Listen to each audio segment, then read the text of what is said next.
as top 9 developer sa National Capital Region. And then, mas proud po kami yung sa pangalawa, yung best in conversion. Ang ibig sabihin po ng best in conversion, aside from quality ng house natin, may lilipat po agad natin ang titulo sa pangalan ng inyong buyer sa loob lang po na 2 taon. 100% po kami in terms of conversion sa Pag-ibig hanggang ngayon po. So, ibig sabihin po, ang titulo, ever ready nandyan lang po sa vault. Hindi naman dito. Nasa vault po natin sa head office, ang ating mga titulo. So, anytime na gusto ko kunin ng inyong buyer, diba, at tingnan, maaari mo nila. So, i-convert po natin agad yung titulo sa pangalan ng inyong mga buyer. Okay. At isa pa po sa pinagmamalaki ng Pacific Town, 9 years pa lang po kami, pero sa every year, kung mapapansin po nila, naglo-launch po tayo ng bagong project. At bago po kami mag-launch, tapos po namin yung isang project. Halos tapos po. So in 9 years po, in 8 years po namin in existence, we already have 7 projects. Yan. Tapos na po. Tapos na. At kalimutan nyo na po kung naririnig nyo. Tapos kung hindi nyo pa rin po nakikita, huwag nyo na lang pansinin. Okay? Pacific Town Concho, Pacific Town Executive Village, Pacific Town Executive Homes, at Pacific Town Park Villas, all located in Barangay Concho, 13 Martires City. Bakit sabi ko huwag nyo nang pansinin yung 4 na yan? Wala na po tayong inventaryo. Sir, yung tinatanong mo sa akin, wala na. Huwag tayong umasang magkaka-inventaryo pa. Para hindi masaktan. Para huwag na po kayong masaktan. At saka, sayang lang yung effort natin for focusing on a project na wala na po talaga tayong inventaryo. Lahat po ito ay na-take out na sa Pag-ibig. Ano yung nakikita yung lumalabas recently? Tawag po namin ay ROPA units. Ano ibig sabihin? Hindi nagtuloy kay Pag-ibig. Okay? Binili po uli namin at i-reset. Okay? At ngayon po, wala na rin kaming mabili. Kahit tingnan niyo po sa acquired assets ng Pag-ibig, wala po kayo makikita Pacific Town. Bakit po? Karamihan po ng ating buyers, hinahabol nila yung unit nila once ika-cancel ng Pag-ibig. Anong ibig sabihin po nito? Para sa atin, di ba? As sellers, maganda ang project na ibinenta dito. Ayaw bitawan ng buyer. Di ba yung iba, pagkabili, ayaw ko naman bayaran, ayaw ko na yan, alis na lang ako dito. Sila hindi po, hinahawakan talaga nila yung project. Ibig sabihin po, maganda po ang development na Pacific Town. And aside from that, tulad po ng Conchuan natin, Pacific Town Executive, Pacific Town Conchu, binenta po natin ito at 850,000 in 2017. Yeah. Yun yung first year po na nagbenta tayo. Ngayon po, nililisell po namin siya at 1.8 million, nakapila pa rin. So, ibig sabihin, sa loob lang ng 8 taon, nagdoble agad ang appraisal ng property. Ganun po kaganda ang development ng Pacific Town Property Ventures League. And aside from that po, pagdating po naman sa Dizon, wala po kayong makikita kahit isang reklamo na naka-file against Pacific Town regarding po sa development ng project. You could check that. Diyan po kami proud. Kaya po, tumuloy-tuloy tayo. We went to another barangay in 13, Pacific Town, Cabugo. Huwag mo na rin kaya pansinin. Huwag mo na rin, kabus na rin po. Meron lang po tayong remaining na 23 units. Ito ay 2 to 3 years pa natin mag-convert over. Doon sa mga hindi na mamadali. Bakit sabi ko kahit may 23, huwag nyo na rin pansinin? Kasi as sellers, gusto natin kikita doon tayo, di ba? Kung 2 to 3 years, 2 to 3 years pa commission. Di ba? Huwag na lang muna. Kung talagang gusto lang, siya kasi. So, meron pa po tayong 23 units ng Pacific Town na pupunta ng Alex. Okay? And then, we tried going to outside of Cavite, Pacific Town Candelaria, o ay sa Candelaria, Quezon. So, pwede ko nididiscuss sa inyo kasi nasa Cavite tayo. Okay? At ito po, Pacific Town, Naik. Nilaunch lang po natin ito Last year. August. Nagka-license to sa August. Last year po.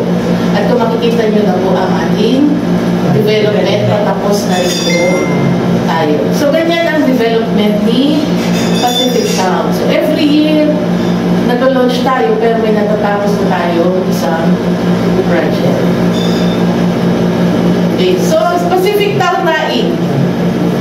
Okay. Ito na po siya.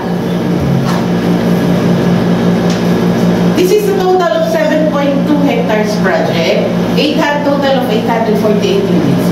Out of the 848 units po, more than 1/4 na po nabenta natin. So, remaining na lang po natin dito ay nasa 500 units na lang po. Okay? Okay, amenities po natin ay na standard ng BP220. Remember, this is BP220 po, economic housing.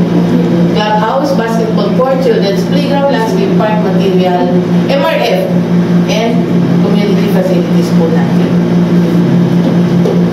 So, kita nyo naman, nandito na kayo, located po tayo sa Barangay Hala and Calugco. The second part, yung dulo po natin ay Agipa ng Calugco. So, this is the Science 6 Development Plan po ng Pacific Town.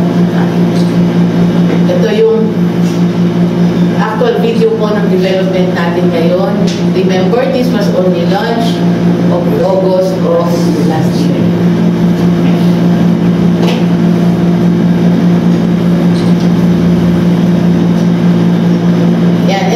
Block 4, Block 3, 2, 3, 4, 5. Ito po lahat ay RFO. Binenta ng August. Karamihan po dyan ay take out na ngayon. So, nakakomisyon na po ang ating mga sellers. Ito po ang iti-take out natin ngayon. First quarter. 6, 7, 8. And this is the rest of them. More than 400 na rin po ang awarded natin units. Hopefully, ma-take out din po natin within the second quarter of this year. Target po natin, ma-turnover lahat ng units natin by December 2025.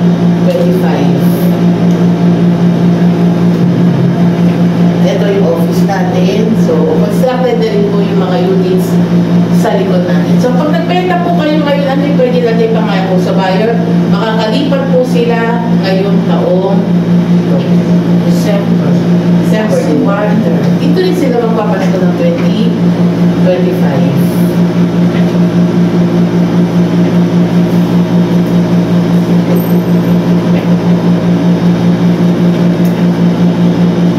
So, shots po.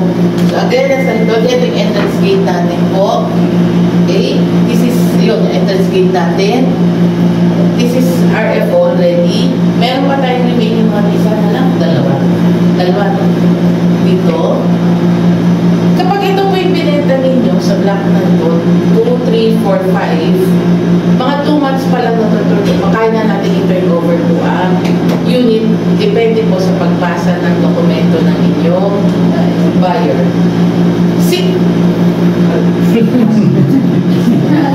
Mabilis pa rin.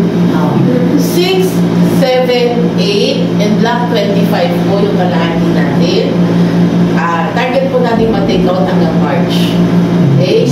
Ito po ay sa ngayon, binigyan natin ng discount na 50,000 of the total contract price. Ang inner units lamang po dahil wala na siyang end, wala na siyang corner. Okay? So 6, 7, 8, and block 25. Okay? Mapo ka dyan.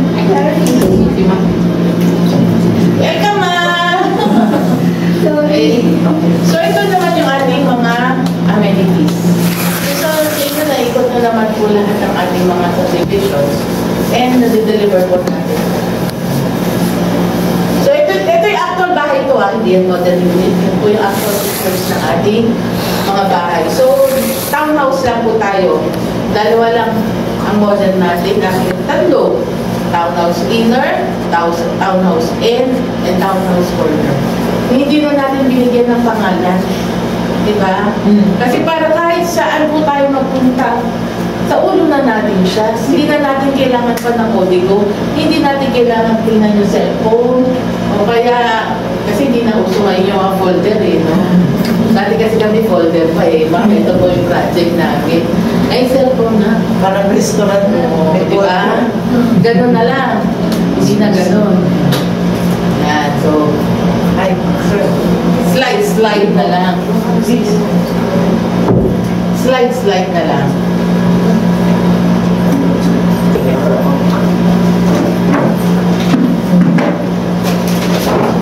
Okay.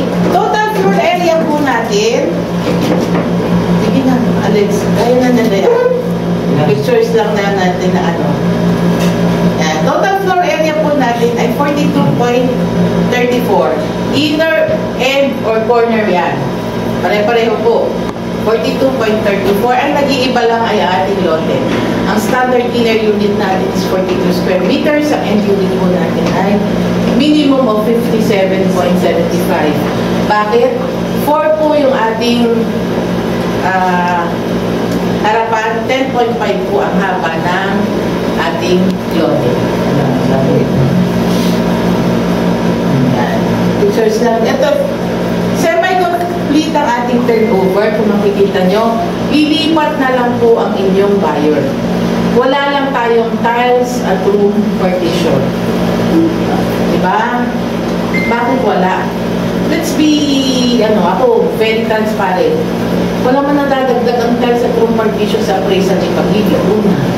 Pangalawa, yung palaging source ng reklamo sa amin, tiles and room partition. Diba?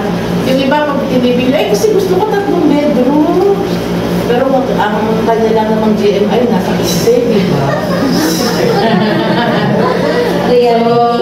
Reality check muna. Hello po. Hindi mo ba pwede sabihin, diba? Maraming gusto pero hindi kaya. So, wala na lang tayo ng partition, pero pwede na silang lumipat kasi meron na po tayo kisame. At hindi lang one coat painting po tayo. Painted po talaga yung ating mga walls. Things na lang. Yes, lipat na lang. Kaya dadalhin na lang ang bag. Okay? Yan yung present. Ano lang to? Sample lang po ng 2 bedrooms na kaya dito. At kung mapapansin niyo po, kahit po ito inner unit, 3 ang bintana natin sa second floor. So medyo mahangin po siya. So, dito yung tayo nagdagdag. Sa likod. Parang ito, ma'am, hallway yan. Kasi ito yung So isa pang sa improvement na ginawa po namin, nahilo naman ako po. Atras. Ayun na, kayo mga may edad, medyo kailangan dahan-dahan. Mali na dito pa. Ano tama? Di ba? Teka muna, pwede na. Yan. Stop. Baka mag-resist. Gusto na siya, isip agad eh. Oh, tutong na yata si Alex kasi air na magaling na niya ako. Okay. Ang isa sa improvement na ginawa pa natin based on your feedback also, idinikit na natin ang kitchen sink doon sa bakod sa likod. Para pag nag-improve tayo, diretsyo na, maluwag na po siya. 45 ba o point? Sinimento na rin natin yung likod. Kaya talagang konting bubong na lang. Bubong na lang ang kulang. No? Diba? Para magamit na rin nila yung kitchen sa